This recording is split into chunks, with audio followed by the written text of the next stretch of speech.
بعد از اینکه در رابطه با بلیط گرفتن صحبت کردیم رفتیم فرودگاه. حالا وقتشه که تاکسی بگیریم. آقا میخوایم بریم هتل یا میخوایم از فرودگاه در بیایم دیگه؟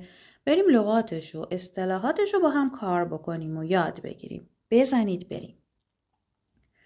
اولین کلمه‌ای که میخوایم با هم کار کنیم خود تاکسی هست. تاکسی. تاکسی. توی امریکن ممکنه شما کلمه کب رو هم بشنوید. حالا 3 حالت میخوام بهتون بگم برای اینکه بخواین تاکسی بگیرین. البته درس 2 حالته. حالا یادش میگیریم. hailing a taxi. hailing a taxi. وقتی میای تو خیابون تاکسی رو صدا بزنی میگی hailing a taxi. پس همین که دستتون رو بلند میکنین که تاکسی رو نگه دارین این کار رو میکنین دیگه. hailing a taxi. به صورت کلی میتونین از take استفاده کنین. take in a taxi. take, taking, take, taking, take in a taxi. به معنای تاکسی گرفتن. حالا فرض میکنیم مثلا جایی هستیم میخوایم برامون تاکسی بگیرن. چیکار میکنن؟ آفرین، باریکلا. book a taxi. book a taxi. پس میگی May I book a taxi at 5 o'clock? May I book a taxi at 5 o'clock? میشه تاکسی رزرو بکنم برای ساعت 5؟ میشه تاکسی رزرو بکنم برای ساعت 5؟ May I book a taxi at 5 o'clock? یا مثلا Could you send me a taxi to اینجا میتونی آدرس تو بگی. Could you send me a taxi to Azadi Street? Could you send me a taxi to Azadi Street? حالا میخوام بگم که آقا هزینهش چقدر میشه؟ How much will that cost?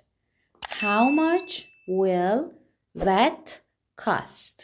cost بچه ها همون ارزیدن، قیمت، هزینه. اینجوری میتونیم راجع به قیمتش بپرسیم. How much will that cost?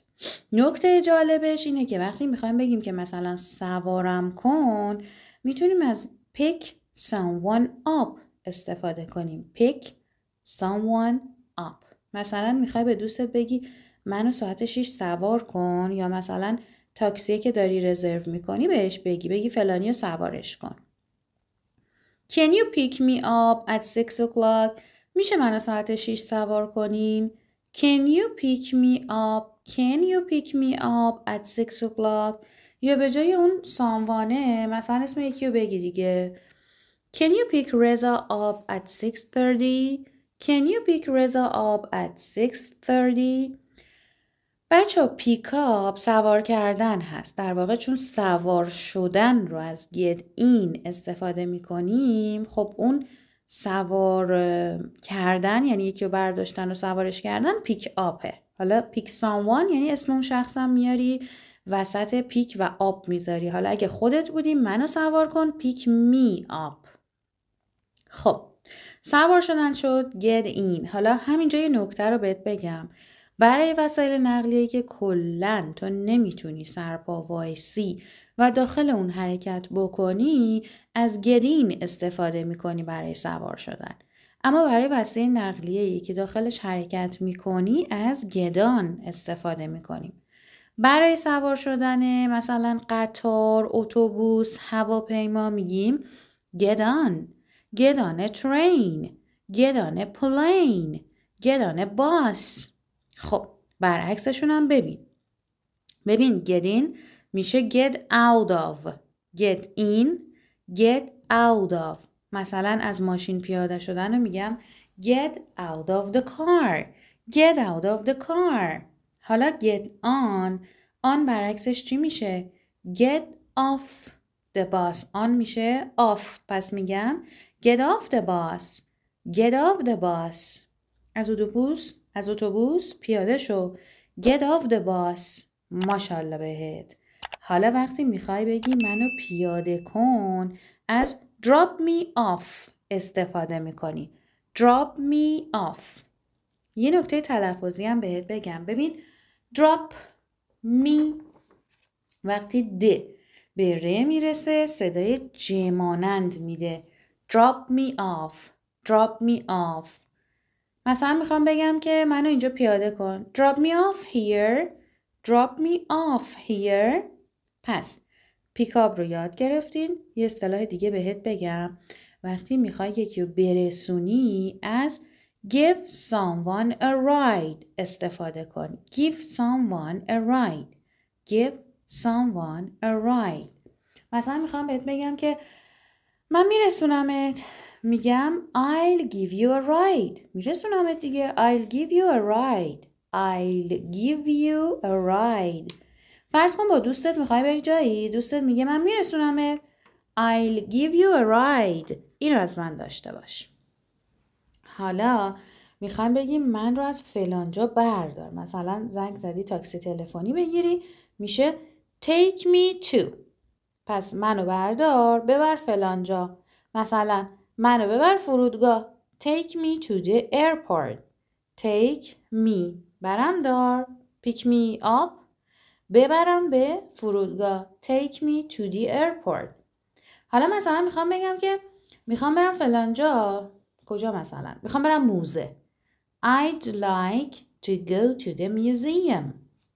I'd like to go to the museum. I'd like to go to the city center. I'd like to go to the city center. همونطور که قبلا هم گفتم از این ساختار I'd like to زیاد استفاده میکنیم. پس سعی کن بیشتر تمرینش کنی و مرور کنی که بیشتر هم یاد بگیری. حالا مثلا میخوای پیتزا سفارش بدی. میگی I'd like to order a pizza. I'd like to order a pizza. میخوام یا مایلم فلان کاری رو انجام بدم. میخوام یا مایلم فلان کاری رو انجام بدم. I'd like to go to the movies. مایلم که به سینما بروم. I'd like to go to the movies. پس میگی I'd like to و بعد از اون از یه فعل ساده که مد نظرته استفاده میکنی. یا میتونی به جای این جمله ها فقط از اسم اون جاه استفاده کنی. مثلا بگی که city center please. city center please. آقا منو ببر لطفاً city center. یا the movies please. سینما لطفاً.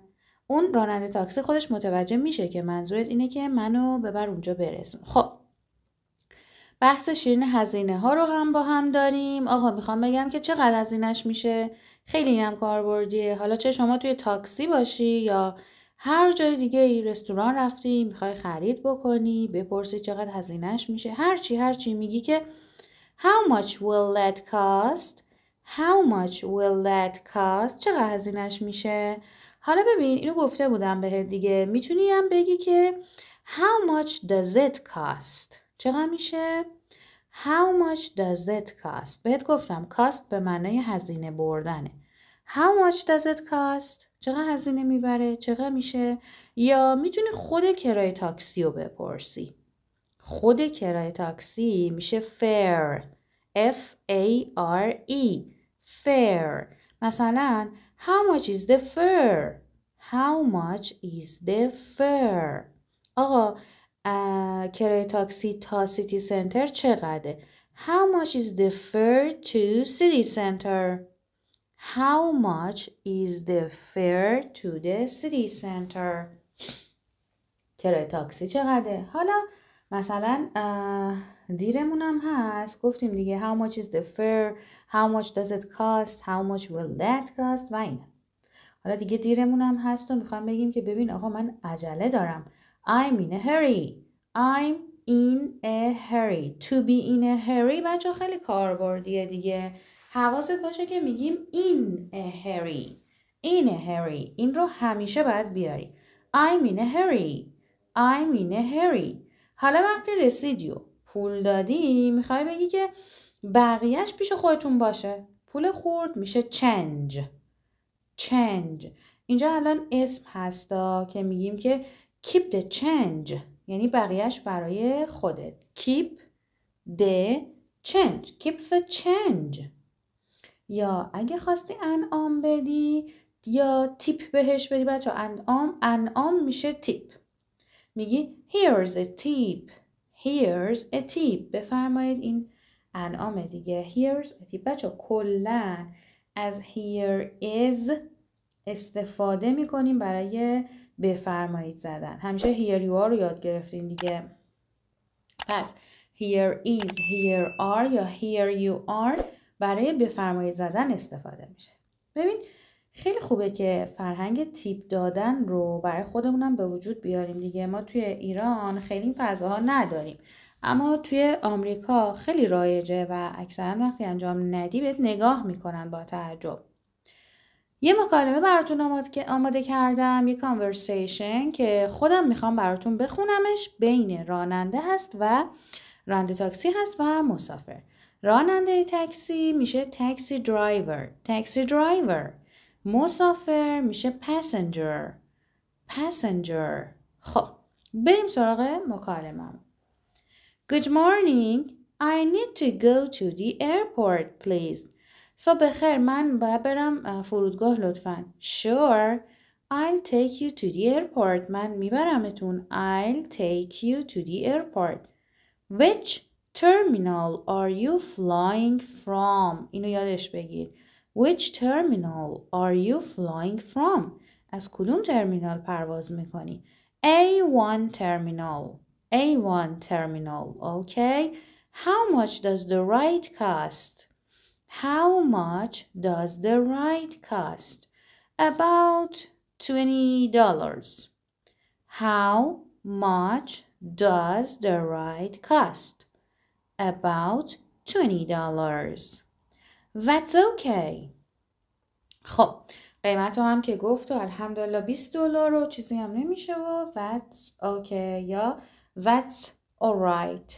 خب این یه کانورسیشنی بود خیالی بین راننده تاکسی و مسافر. میتونین چند مرتبه گوشش بدین. به نظرم برای اینکه قشنگ مطالب براتون جا بیفته برای پشتیبانتون یه کانورسیشن اینجوری بسازین و سعی بکنین as much as you can هر چقدر بیشتر که میتونین از این اصطلاحاتی که توی درس یاد گرفتین استفاده بکنین. دمتون گرم، بهت افتخار میکنم، بی‌نظیرین. مرسی که با من همراه هستین. See you soon guys. Bye bye.